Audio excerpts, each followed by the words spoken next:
Boom, boom, boom, boom, boom, boom, boom, boom, boom. Now tell me what you gonna do, but it ain't nowhere to run. When judgment comes for you, when judgment comes for you, tell me what you gonna do, when it ain't nowhere to hide. When judgment comes for you, 'cause it's gonna come for you. Swinging it for water, easy, see something Charlie. Little boo guy's got him, and I'm gonna miss everybody out of row and flow like eggs. Looked at a wild lag and played for dust, and they play too deep for being sad. Little legs I got to be. Tell me your feature deceased, would it please? Marry me by my grand, you when you can go follow God bless you, working on the Backbone plan you Wrestling. have. Welcome back to the CrosUp, your weekly look back at the week that was in professional wrestling. This week I'll be running through the results happening from Collision on March 15th to SmackDown on March 21st, as well as the previous week's Revolution and Sacrifice pay-per-views that happened. Obviously, I haven't been here in a couple of weeks. I know I have some dedicated listeners, Scott Shiflett, one of them. That's missed me the last couple of weeks, but I had a vacation that kind of interfered with 2 weeks ago, and then came back and was feeling pretty sick last Sunday, so I could not record last week either. But I did want to touch on Revolution and Sacrifice that happened last weekend, or 2 weekends ago at this point, just to kind of go over those, because those are big shows for the two companies that they happen for. I won't do a pay-per-view match rankings just because it's obviously from a previous week, but I did want to touch on the shows in general. But we'll start with Revolution.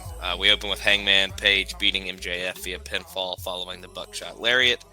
Mercedes Moné defeats Momo Watanabe via submission with the statement maker. We then get Swerve Strickland. He defeats Ricochet via pinfall following the big pressure.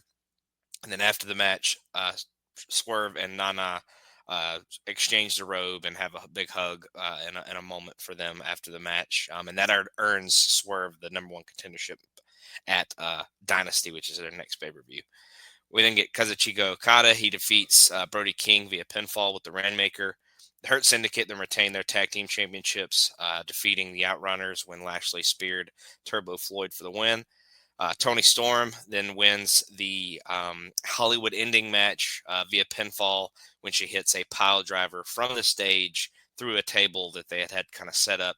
They kind of branded the match in the entranceway. It had the Hollywood ending on it and had their names on it and stuff. But she pile drives her through the table on the stage, so pretty brutal ending. And then after the match, May is pretty much done. She's laid out, and Storm holds her, and both of them are covered in blood. And she kind of just caresses her as the kind of fades to black eventually. And then we get Kenny Omega defeating Konosuke Takeshita via pinfall with a crucifix pin to become the new international champion. So we have a new champion there. Will Ospreay defeats Kyle Fletcher via pinfall following the Hidden Blade and the Tiger Driver 91 in their steel cage match, which again was another bloody brawl. And then our main event, Cope versus Mox, eventually becomes Cope versus Mox versus Christian Cage. When Cage finally cashes in his world title contract opportunity. It had been Cope and Mox for a good bit, and then he kind of tries to take advantage, but it doesn't work out for him because Christian Cage eventually passes out in the Bulldog choke, and Mox retains his title. And then Moxley goes to leave the arena, but eventually runs into Prince Nana, and then Swerve dives out of the crowd onto him to take him down at the end of the show, which Mox versus Swerve will be the title match at Dynasty, like I said earlier. Great pay-per-view. Revolution seems to be, I don't know that it's necessarily presented as their WrestleMania, but it seems to be the show that they just let everybody go out and just go all out. And no pun intended, but they seem to just let everybody do whatever they want, and really just get out there and have some great matches, because I feel like last year's Revolution pay-per-view was the best of the year. I believe that's where Sting retired, and the rest of that card was awesome as well. But that match, which was Sting's last match, was very, very good as well. And then I think the previous year was just the same. So Revolution seems to be their best in-ring pay-per-view without a doubt every year, and then this one was no different. So I mean, I picked Ospreay versus Fletcher as the best match, but I could have picked Omega, Takeshita. I could have picked Tony and Mariah.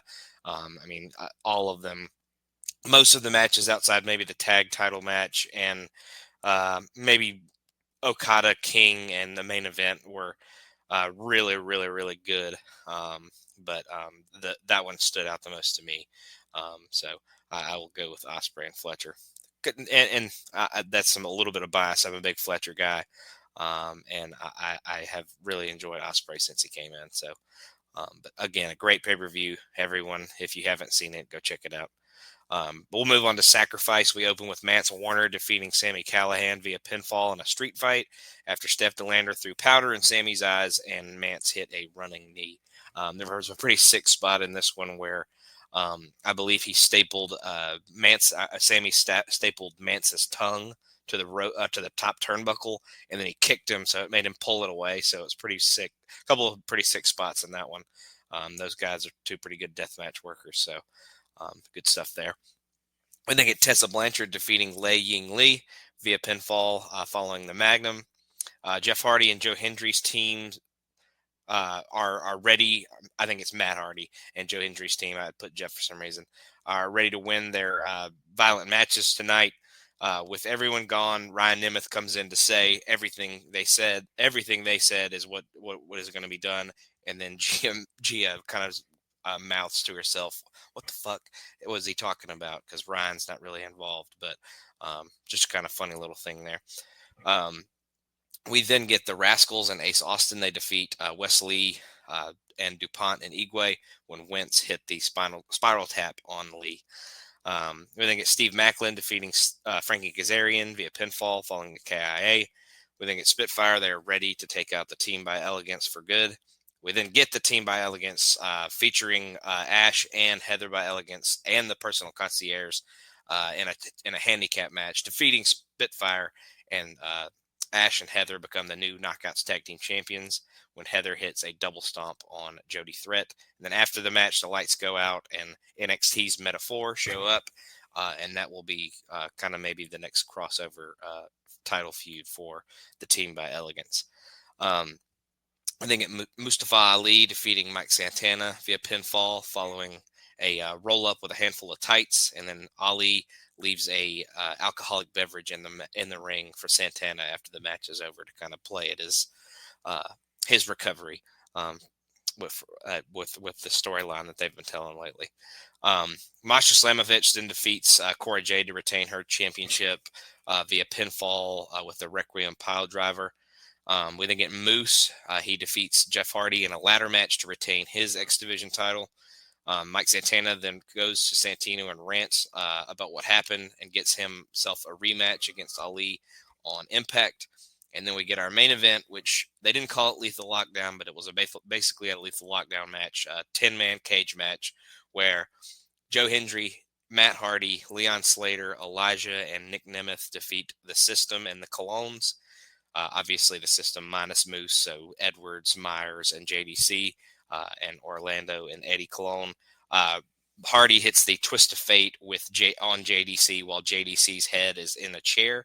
And then after the match, most of the team leaves, but Ryan Nemeth gets in, locks the door, and it's Matt and Nick Nemeth, or Matt Hardy and Nick Nemeth left in there.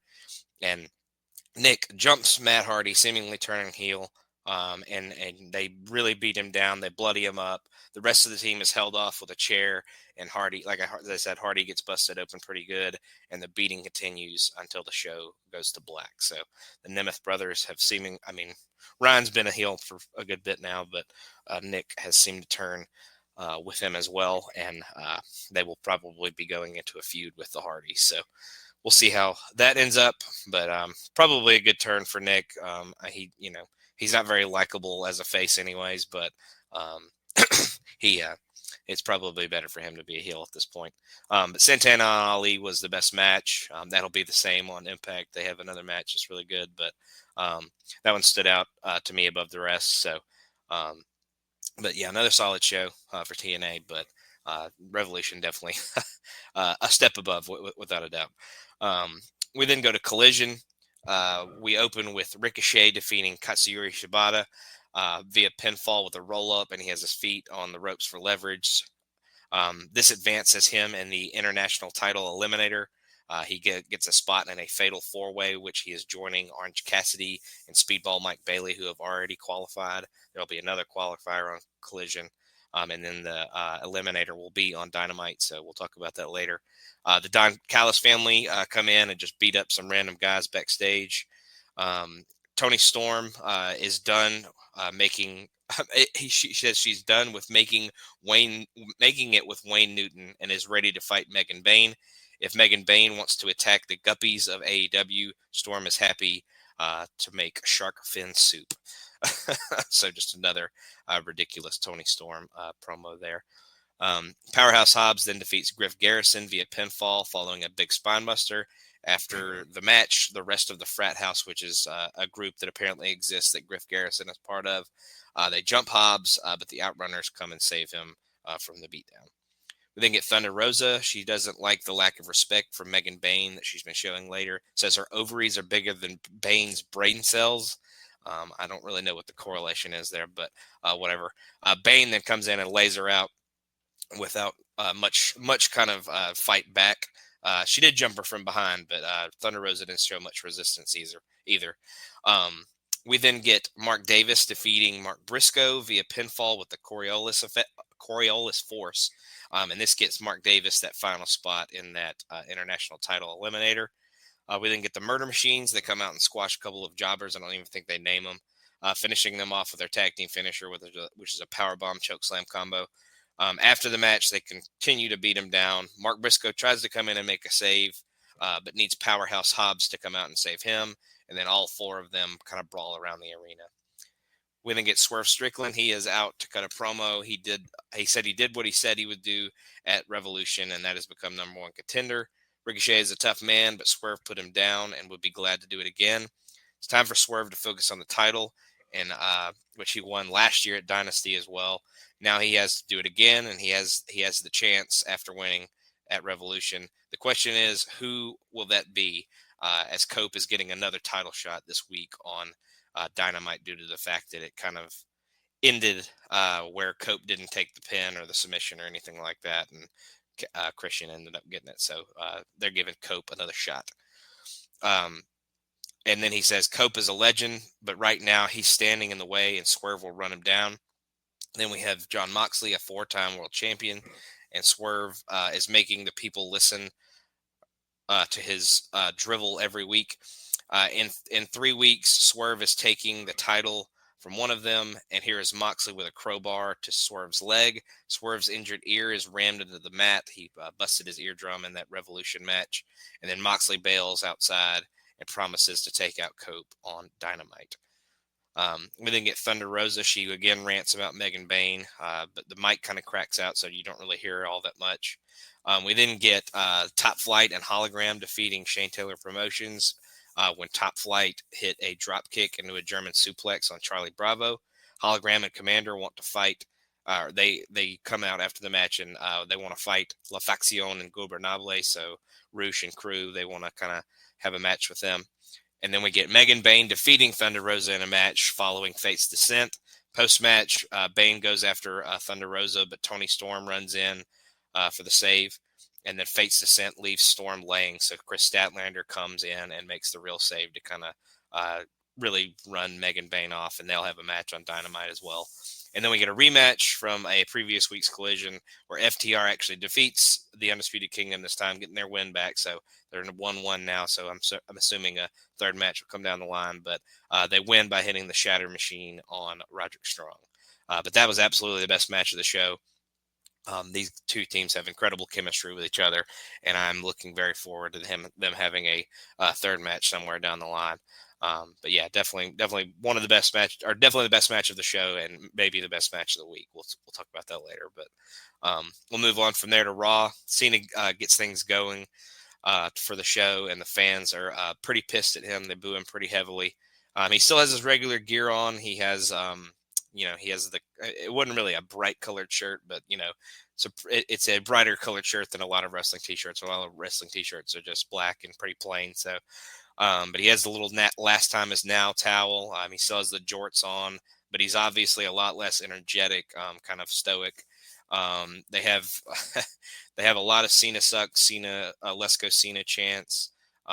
He actually has a microphone and he drops it a couple of times. It teases like he's going to leave. He finally gives a quote about how you shouldn't have to look outside of yourself for approval. The fans obviously continue to boo. He says this is making it easy for him. He says that for 25 years he has he has been in an abusive relationship. The people have spent all these years bullying him into being his puppet, and expecting him to do it with a smile on his face. The fans are not pleased with this, and they let him know again, continuing to boo him pretty heavily and have some cheers in there. And Cena calls him very classy for saying that. He says he's not a babyface, he's not a heel, he's a human being. Everyone has been awful to him, and it has been the same noise for 25 years. The fans let him know that he wasn't worthy of their attention, so he changed himself, but it wasn't enough. Then he worked hard like he always did, and he did nothing but win, and they still didn't like him. Cena says the only thing he can do is leave, which is something that has never been done before, which gets some cheers. One last time, Cena tries to do something nice for them, and you ruin it, just like you ruin everything. Just like tonight, it's 2 seconds of being great, but that's never enough. The fans then sing the na na na na na na na na hey hey goodbye song, and Cena goes on a rant about how everything has always been about what the fans get or want. No one ever asked him how he was feeling, so they get what they deserve, which is nothing. The fans don't get a new look or new music because the look is his, just like the voice on his theme song is his. The only thing you get is a long look in the mirror to see how bad people have been to him for 25 years. Cena mocks the "We Want Cody" chant before pointing out some "Let's go Cena" chanters. Those people are the worst of them all because they have done nothing but steal from him. You steal his moments and times and made him the punchline of a stupid invisible joke for 15 years, and it's not funny. These people wear the words hustle, loyalty, and respect, but he lives them every day. He says, you think you can buy the idea of never give up? He is the embodiment of the idea, and these people use him as an excuse for their pathetic failures of life. Each of them, including a kid wearing completely decked out in the Cena outfit, he said all of them are part of a toxic relationship that he's been in with them for 20-something years. Cena says, I'm breaking up with you. I'm done. I'm breaking up with every single person. You're dumped. I don't care about you, and you don't matter to me. This draws Cody Rhodes out. The crowd goes nuts for him. Cena obviously shakes his head at this.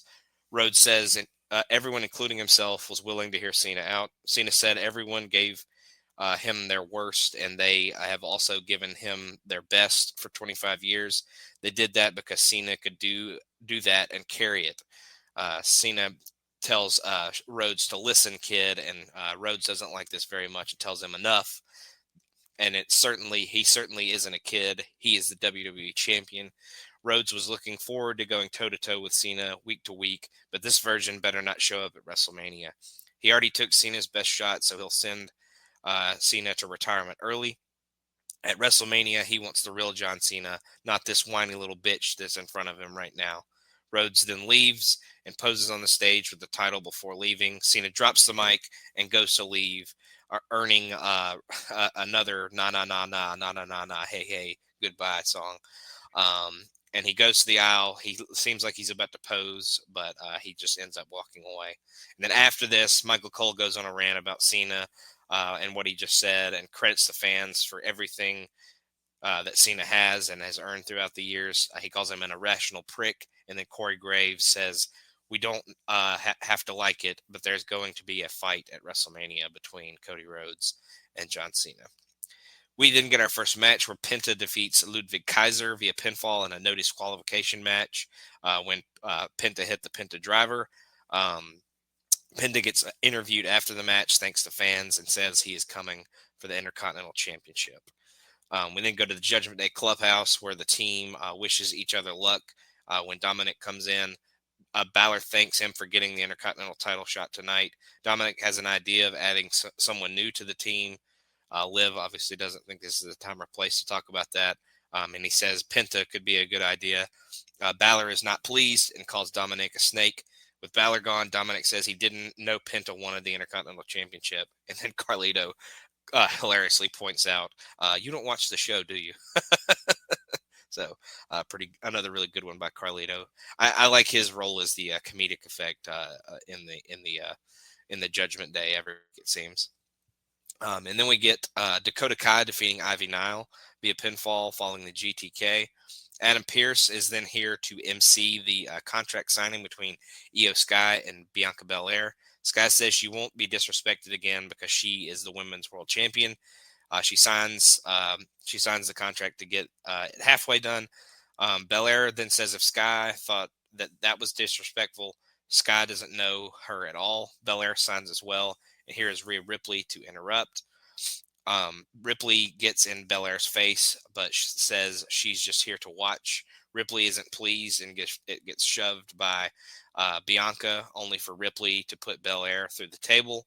A powerbomb sends Io Sky onto Belair, and then Ripley actually signs the contract and takes it with her actually to the back. Then get an interview where Jey Uso says he's ready to face Gunther, and then he actually runs into Gunther, and they can have a little bit of an arguing match and a shoving match before security breaks them up. Jey Uso then comes out for his match, and he actually beats Austin Theory in about 30 seconds with a spear. Before post-match, Uso tries to dive out onto A-Town Down Under, so Waller and Theory, but he actually has kind of the top dollar problem where he doesn't quite clear the top rope, but thankfully he lands on the apron and doesn't hurt himself too badly. But Gunther then comes out, puts him in the sleeper, but Uso fights out, and another brawl ensues. Uso is actually able to grab the title from Gunther, kind of holds it up for a little bit, but Gunther gets it back eventually and bails. And then we have a big yeeting session ensue after that. We then get Adam Pearce yelling at Rhea Ripley in the back about the contract, says it's like talking to a child, talking to Rhea. Ripley then gives the contract back and wants in the match, but Bianca comes in and jumps her in the backstage. Io jumps in, and they all three fight until Pearce, and they actually only have Pearce and one referee back there, but they are able to break it up pretty quickly, and some more kind of come in and jump and help them out. We then get the LWO defeating the Creed brothers when Ray hits the 619 and a springboard splash on Julius Creed. After the match, the mystery masked luchador comes in and jumps the LWO and hits some German suplexes on him, and then security eventually chases him off once again like they did last week. We then get Seth Rollins out for a chat. He gets a pretty extended singing of his song from the crowd. He hits all the catchphrases, obviously praises the fans. The fans chant CM Punk and then Roman Reigns' name. But Rollins finds it impressive that Reigns still can't come up with a plan, even though he has a wise man. Reigns had everything figured out, but he forgot one more detail with the fans against chanting for CM Punk. Rollins then says this is like the good old days, as he has to clean up Roman Reigns' mess. This Friday they'll be in the same place on SmackDown, and he'll get in between the two of them. That's for a few days from now, though. And he says, "How about we sing the song one more time before our main event?" And we then cut to the backstage. AJ Styles is back there. He says he doesn't think Logan Paul belongs around here. And then Karrion Kross and Scarlett come to interrupt him. Kross thinks that Styles might be mad at himself, so Styles goes to leave. Kross then gets him to stay and asks him how long it took AJ to get to the WWE. It didn't take Logan Paul 17 years to get to the WWE, but Styles says this isn't working, whatever Kross is trying to do. Kross then says after Styles leaves that he thinks it's working just fine. Obviously, he's trying to play some kind of mind games with AJ. And then we get Braun Breaker. He runs into Penta backstage. Obviously, Penta said he was coming after his belt eventually, but they just kind of have a stare down, but nothing is really said or done between the two of them. And then Braun Breaker defeats Finn Balor, retaining his Intercontinental Championship in the main event following a super spear. After the match, though, Judgment Day comes out and tries to attack Breaker, beat him down, but Penta comes in to make the save. Penta holds the title, but eventually hands it over to Braun Breaker, and a stare down kind of ends the show. The main event and Penta versus Kaiser were both very good, but I think I would probably give the nod to the no DQ match between Penta and Kaiser for match of the night. So, but both definitely stood up above the rest. We then go to NXT. We open with Chelsea Green defeating Sol Ruca via pinfall with the Unpretty Her to retain her U.S. women's title. We then get Javon Evans. He suggests that he and Trick are friends and partners, but Trick doesn't want to hear that right now. Lexis King comes in to run his mouth and gets punched for his efforts. The D'Angelo family is ready to get Tony D's title back, but tonight they want Tony D to stay in the back while they take out the rest of the Culling, which is Sean Spears' group's new name. So they want Tony D to kind of continue to heal up and get ready for his eventual rematch with Sean Spears for the North American Championship. Stephanie McCurr then comes out. She has become double champion. Obviously, that happened last week that I missed as well. At Roadblock, she defeated Julia. So she is now the NXT Women's Champion and the North American Women's Champion. She says this is difficult for her because English isn't her first language, but wrestling is her first language, and she proved it last week against one of the best. Now she is ready for her first challenger, and here's Jordan Grace to kind of interrupt her. Grace says Vakur is a trailblazer, but she isn't the only one who won last week, which Jordan Grace defeated Roxanne Perez at Roadblock as well. Jada Parker then comes out to attack Jordan Grace from behind and says the line starts behind her. Vakur should enjoy her time as double champion while she can because Jada Parker is coming for the NXT Championship. We then get Hank and Tank there in the back. They're firing each other up for their match that is next. They actually end up taking a defeat to Inamura and Briggs when Inamura hits a top rope splash on Tank for the win. We then get Eddie Thorpe. He comes into the locker room and he talks to Ridge Holland, with the two of them talking about how no one will accept them no matter what they do, it seems. The Culling, which is Nico Vance, Brooks Jensen, and Izzy Dame defeat the D'Angelo family of Luca Cristofino, Stax, and Rizzo when Nico hits a reverse Death Valley driver on Stax after a distraction from the back where I believe Tony D had been laid out by someone. We then get he had been laid out by the new group, which also gets their name tonight, I believe, in the backstage. So Ava then makes Jada Parker versus Stephanie Vakur for the women's title next week. Stephanie agrees to it. So Fallon Henley takes her chance to come in and ask for her title shot back too, because she never got her rematch for her North American Championship. Ava throws her out of the office for interrupting their conversation because Vakur is already busy next week. Once Fallon kind of leaves, though, Stephanie agrees to the match, and Fallon will get a shot at the North American Women's Championship next week as well. So Stephanie will be defending both championships on next week's episode of NXT. We then get JC Jane. She defeats Carmen Petrovich via pinfall with a discus forearm. Hank and Tank are annoyed at their loss as they seem to continue to lose every week. And the group of Wesley, Igwe, and DuPont come in to kind of mock them. Jada Parker is ready for next week. Ashanta the Adonis can be seen fighting and behind her interview, but Jada pretty much says she's ready to take the title from Stephanie next week. We then get Ricky Saints. He defeats Ridge Holland via pinfall following the Rochambeau. We then get the mystery group that I talked about before. They weren't getting given a chance, and now it's time for them to do something about it. And they seem to name their group the Dark State. So that is going to be their name going forward. So pretty cool name, but I don't really know if I see this thing having legs unless they get like a leader that's kind of been around for a while. I know people have kind of thought maybe with Trick kind of being a little bit more heelish lately that he may be the leader going forward, but we'll see if they get a leader at some point or if they continue to kind of try to stand out on their own. But I definitely think they need a kind of veteran presence to kind of be the leader of that one for them to kind of get over any further. But the attacks have been good, I'll say, but they definitely need somebody that can kind of guide them, kind of like Sean Spears is doing with the culling. So we didn't get Ricky Saints in the back. He is happy about his win. He is ready for stand and deliver. But the culling come in and interrupt him. They kind of trash talk back and forth. But Saints makes it clear to Izzy Dame that he measures up in all the right places. And a stare down between him and Sean Spears kind of send the culling away. So maybe Sean Spears versus Ricky Saints at Stand and Deliver could be the match. But we'll see as we kind of get closer and closer to that. We then get Trick Williams. He defeats Eddie Thorpe via TKO in the NXT Underground match when the ref calls the bell as Trick is laying in punch after punch to ground and pound. And pretty much he doesn't knock out Eddie Thorpe, but he's kind of starting to seem like he's not really fighting back. So Trick wins that match. Post-match, Trick calls out Obafemi as that's who he wants. He wants his shot at his title back. And then the lights go out and the Dark State are here. But Javon Evans comes out to try to help Trick Williams.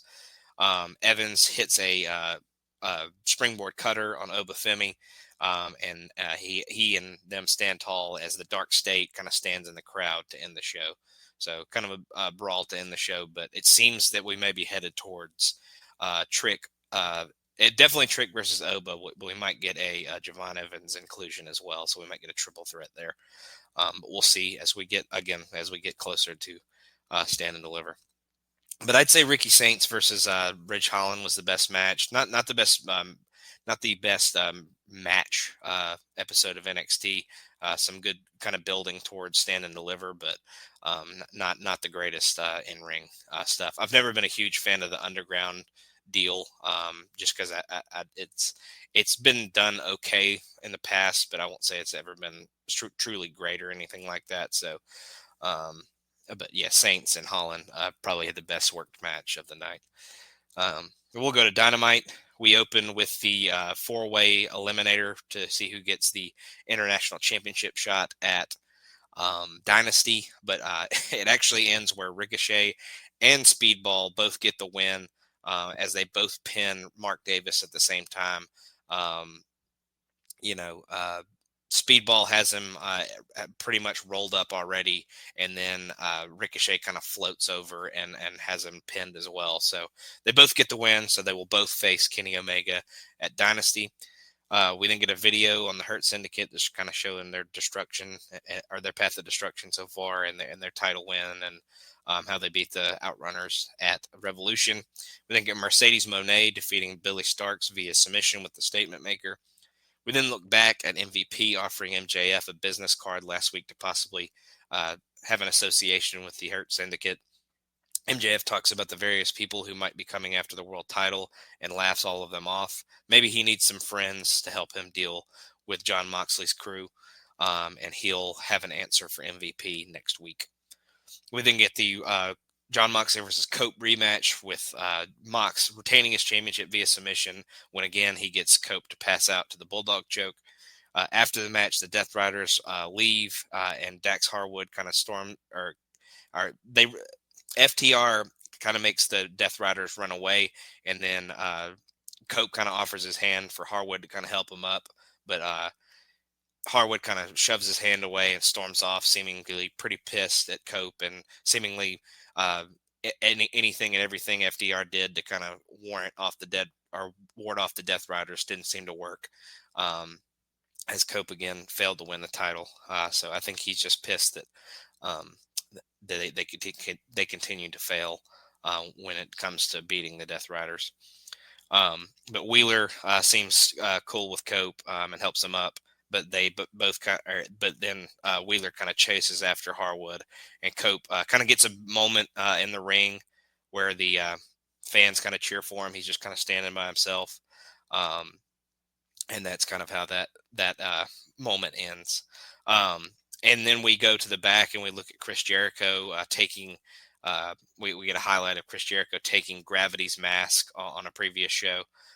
We then get an interview with Bandito where he's been used to the danger of wrestling, but Jericho made things personal. I think they say that Gravity and Bandito are like cousins or something like that. I didn't know that previously, but Bandito's pretty pissed that they took his message. or took his mask. I mean, sorry. But Johnny TV then comes in and challenges Bandito for a match on Collision, and Bandito accepts. We then get Will Ospreay. He defeats AR Fox via pinfall with the Hidden Blade. We get a video on the hype for Swerve versus John Moxley at Dynasty. We then get Hangman. He says he wants the world title back, and so he's entering the Owen Hart tournament, which will start sometime soon. We then get a video of for a match between Julia Hart and Queen Amanada that will happen on Collision. We then get Mercedes Moné. She said she was impressed by Billy Starks, but if Billy Starks had a better trainer, that maybe she could have won her title. But I think that's kind of a play at going after Athena, who is the Ring of Honor Women's World Champion. So kind of a shot at her. I don't know if that she necessarily trained her, but she's been her like mentor over the last couple of years or so in Ring of Honor. We then get Megan Bayne defeating Chris Statlander in the main event via pinfall with 2 Fates descents, one on the floor, one in the ring. And then post-match, Storm tapes up her hand, goes inside for the brawl with Bayne, and a clothesline puts Bayne on the floor, and Storm issues a challenge for Dynasty. But that was the best match of the show for sure. The opener eliminator was very good as well, but the kind of convoluted and fucked up ending of it all with the tie kind of took away from it for me. So I would give the edge to Bayne and Statlander. You know, Statlander is one of the best out there. And Megan Bayne's a star on the rise for sure. She's definitely got the look, and she's very talented in the ring as well. I mean, these are 2 big girls going at each other. Not you know, I'm not calling them fat or anything, but they're just very tall, very thick, very muscular. And it was a good match to see them kind of go after each other. So, but I'm excited to see what Tony can do with Megan Bayne at Dynasty, because that'll be a really, really, really good match, I think. But we'll move from there to Impact. We open with Masha Slamovich. She is here to say that Cora Jade gave her a good fight, but she retained her title at Sacrifice. Now she is here to prove she is the best champion in all of wrestling, so she issues a challenge to anyone. And Tessa Blanchard came out. She said beating Jade doesn't mean anything, and now it's time for Blanchard to get her title back. JC Jane from NXT then comes out to attack Slamovich. Santino comes in and makes Jane versus Slamovich for next week. And Blanchard is banned from ringside for that match. And then after the commercial break, Santino comes in and yells at Ariana Grace for letting JC Jane just come in and attack her like that. And she says there is another surprise planned for later for NXT. The Rascals then defeat the Northern Armory when they hit the double team foot stomp, top rope foot stomp on Williams for the win. After the match, Eric Young comes in, but Ace Austin is able to run the Northern Armory off with a chair. When they get Xia Brookside, her eyes are okay after being misted last week, but she's tired of fighting fairly and getting attacked. Rosemary pops up on the screen and taunts her for being held back by her morals. She'll have a surprise for Brookside tonight with a possible tag match being teased. We then get the First Class Penthouse with First Class, obviously AJ Francis and Casey Navarro, only to be interrupted by their guest, the hometown boy, because they're in El Paso, which is Chavo Guerrero Jr.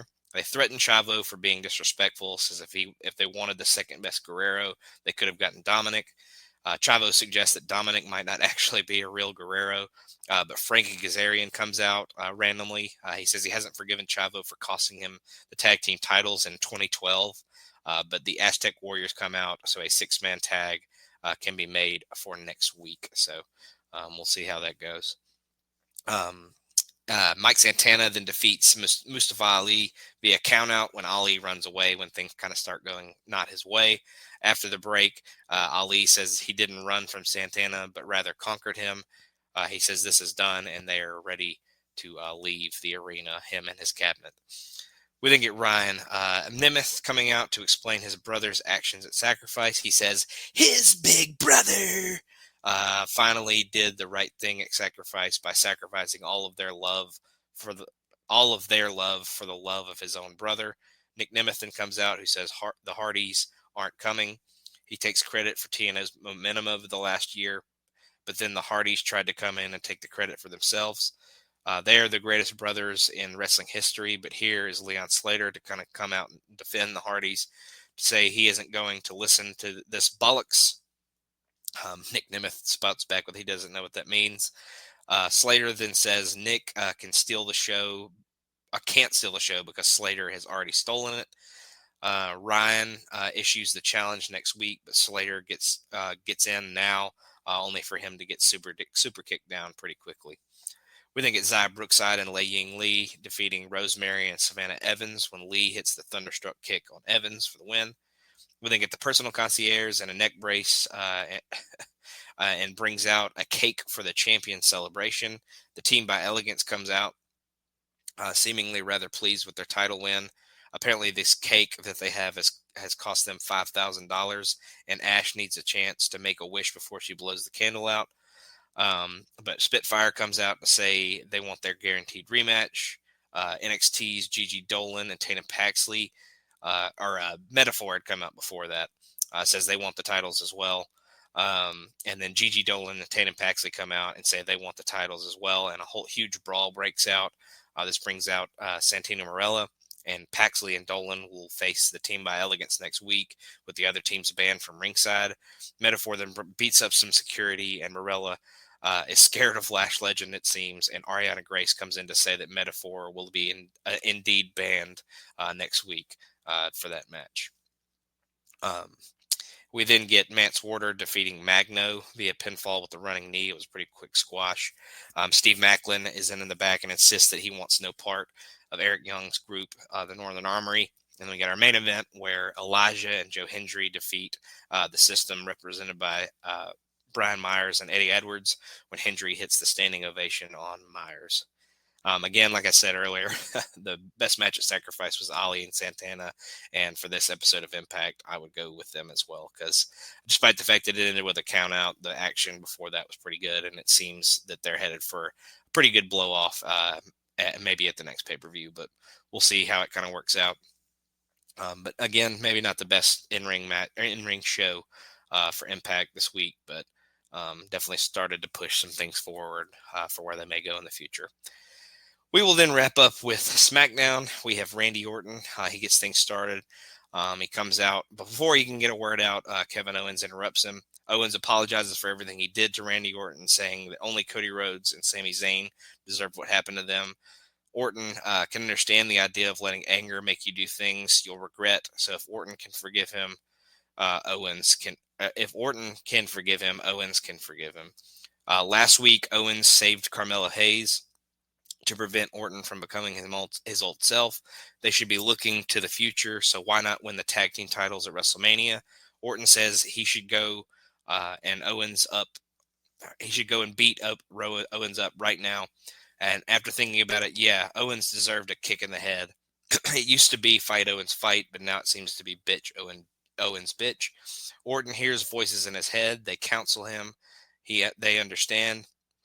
And they're telling him to kick Owens' head off at WrestleMania. So seemingly a challenge has been thrown out for a match at WrestleMania between Randy Orton and Kevin Owens.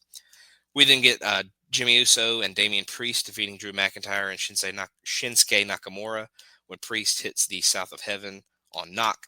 After the match, McIntyre jumps Priest, promising that the beatings will happen on site every time they see each other. Priest's head is then rammed into the mat, and McIntyre hits him with a Claymore after that. We then get LA Knight. He says that Braun Strowman, he'll have Braun Strowman's back against Jacob Fatu he'll have his back against the Bloodline when he faces Jacob Fatu later. Strowman says the match is now for a U.S. title shot, and he sees the title as his ticket to WrestleMania. And LA Knight says that works for him as well. We look at Tiffany Stratton and Charlotte's brawl from last week, and then we get a split-screen interview between the two. Charlotte constantly cuts off Stratton, saying the Queen goes first. Stratton is always trying to be like Charlotte because that's what everyone has to do to get ahead in this business. Stratton thinks that because she's a blonde and can do a backflip, that she can be the next Charlotte. Back in the day, Charlotte was was one of her biggest supporters, but Charlotte mocks the idea of ever being in Stratton's corner. Stratton promises to win at WrestleMania, which Charlotte finds hilarious. We then get Braun Strowman. He defeats Jacob Fatu, but it's via DQ. But this gets him a number one contender shot against LA Knight's U.S. title. But the Bloodline stupidly gets involved for some reason, pretty much costing Jacob a shot at the U.S. title. And then Fatu, after the match, is pretty pissed at Solo and Tama Tonga, but continues to help with the beatdown anyway. But LA Knight comes in and makes the save. And then after the break, in the back, Fatu yells at Sikoa and Tama Tonga, with Sikoa saying it looked like Fatu needed help, and Fatu just tells him to watch and don't get involved in his matches anymore. We then get Piper Niven. She defeats Zelina Vega via pinfall following a crossbody. We then get a long recap of John Cena's big explanation and response from Cody Rhodes on Raw. Randy Orton versus Kevin Owens is set for WrestleMania and is made official. Jade Cargill is ready to show Liv Morgan that what she is going to get for trying her. After that, it's time for revenge on Naomi. So once she's done with Liv, she's going to get some revenge on Naomi. We get there's been a vignette over the last few weeks where it's just this smoke and it turns into the number 4. So it's some kind of tease for maybe a person coming up or just debuting in general. But it's just the number 4. It seems to be forming some other kind of symbol after it, but maybe as it gets later and later towards the debut that it'll form into something else. We then get Liv Morgan. She actually defeats Jade Cargill in her first pinfall loss after hitting Oblivion following Naomi getting involved and interfering. And I believe she hits her over the head with something, but knocks her out pretty good, enough for Liv to hit Oblivion and get the pin. After the match, Naomi stays on Jade and following including a hanging pedigree and a knock onto the announce table. We then get McIntyre says he has explained his issues with Priest and mocks Priest's voice. He'll see Priest in London next week and then he runs into Seth Rollins, who he has a stare down with for a little bit. We then look at the Street Profits winning the tag team titles last week before they come out to the ring. They say this is long overdue. They had been doubting themselves for a bit, but these titles made everything worth it. They're proud that they can count on their brothers, obviously each other. But Legado del Fantasma comes out to interrupt. Santos says they're coming for the titles, but Pretty Deadly interrupts them, says they are the number one contenders, and Legado needs to step aside. But Escobar says that is not happening. The Profits know Pretty Deadly have their shot, but Legado wants to fight tonight, so let's do it. We then get another vignette for another person, seemingly, and it's obviously a luchador of some sort. Obviously, probably going to be Rey Fenix on that one, but it is kind of smoky and it's not really clear, but it looks a lot like Rey Fenix, so I'm assuming that'll probably be him. We then get the Street Profits. They defeat Los Garzas when Ford hits the frog splash on Angel for the win. We then get Pretty Deadly. They run into DIY. DIY offers to help them win the titles next week in exchange for the first title shot. And of course, Pretty Deadly says, "No boy," when they ask him that. And then the Motor City Machine Guns come in to make fun of DIY's plan not going the way they wanted it to. And they want a shot, or they want a match with DIY to kind of get some revenge for how they've been getting in their business a lot lately. We then get Roman Reigns for the main event promo. He comes out with Paul Heyman. CM Punk took him out of the Royal Rumble, so Reigns took him out on Raw the previous week. Seth Rollins tried to kill him, so Reigns tried to do the same to Rollins as well. He'll be out here if anyone has anything to say to him, and obviously Rollins comes in. After a lot of fans singing Rollins' song, Rollins says Reigns should have let him finish Punk off because Punk is that dangerous. The reality is Rollins and Reigns cannot coexist in the same place at the same time. They should write another chapter in their story, but Punk obviously interrupts at this point. Punk says neither of them have beaten him without the other's help. Reigns was tossed out of the Royal Rumble where it was every man for himself, so he didn't do anything untoward to Reigns. He was just following the rules of the match. He said that was after Punk saved Reigns' family at War Games, whom he is still owed a favor for, and kind of looks at Paul, and Paul kind of does his best, his acting like he always does, where he's kind of disheveled. Punk then dives onto Reigns, and a fight starts. He kind of hits him from behind. with Rollins getting involved as well. The refs break it up. Punk points to the WrestleMania sign. Heyman screams no at that, leaving Rollins to fight with Reigns. Rollins breaks away and points at the sign before going after Punk as well. Roman then drops both of them with the steps and points at the WrestleMania sign as well. And then the brawl continues to get broken up, and they continue to kind of try to go after each other as the show fades to black. So pretty hot ending of SmackDown there. But I've said this a couple of times about the shows, but maybe not the best in-ring show for SmackDown. But Jade and Liv probably had the best match of the show to me, is what I would go with. But yeah, not a super strong match show, but a lot of stuff happened, obviously building towards WrestleMania. So we'll see if they will continue to be hot coming out of that. But we will go to some TV match rankings. Number 1 would be the Undisputed Kingdom versus FTR. Kaiser and Penta would be number 2 for me. Number 3 would be Braun Breaker versus Finn Balor. And then 4 and 5 would be Bane versus Statlander. And then the 4-way eliminator for the International Championship. Like I said, despite it kind of having a screwed up ending, I still thought it was a really solid match between 4 really, really talented and good guys. But yeah, that'll wrap it up for this week. Sorry for missing the last 2 weeks. Just life got in the way. A little bit of sickness got in the way last week. So I will be back every week going forward, I'm sure. So won't want to disappoint my fans or anything like that again. Again, I'm looking at you, Scott Shiflett, but I'm glad to be back. Glad to talk about the week that was in wrestling, and I will be back next week. Lights go up, I'm